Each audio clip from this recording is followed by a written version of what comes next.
For long-term investors, what if I told you that it's often worse than you think, but better than you realize?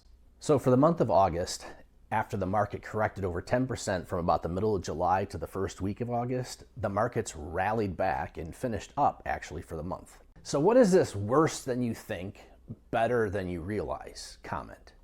Well, I'm going to take the last 2 months as an example.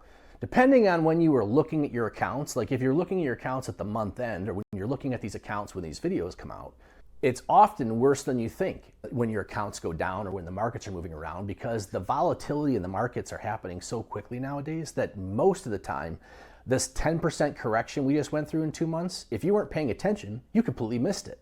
So if you weren't paying attention, you might think it was okay and it was actually worse. Now, how is it better than you realize? Well, it's better than you realize because if you stop looking on day in, day out, month in, month out, judging some high water mark to when the market sold off, you might have this realization that the market's too volatile for you. And yet it's all about where you start and stop time, because if you step back a year, 2 years, 3 years, 5 years, 10 years, your lifetime, most people don't realize how much wealth is built in investing.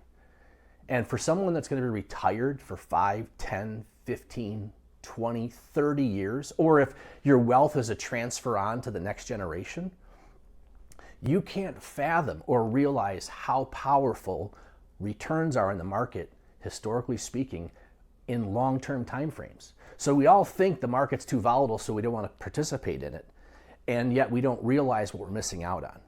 And we're about to have an opportunity coming up here where there are a lot of uncertainties. There are some things that are going to happen in November. There are some things happening around the world. There are some things happening in the economy that could all cause us to think we got to do something, that it's bad, and not realize that these are the times where doing nothing is often the right decision.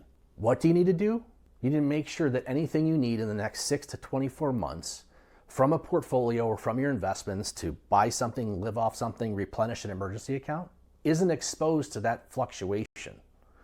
Because what you'll realize, if you have the right cash reserve set aside, you can tolerate all this volatility to your benefit. The purpose of these up or down videos is to try and bring a little understanding about what you should be doing with your long-term investments based on what is going on.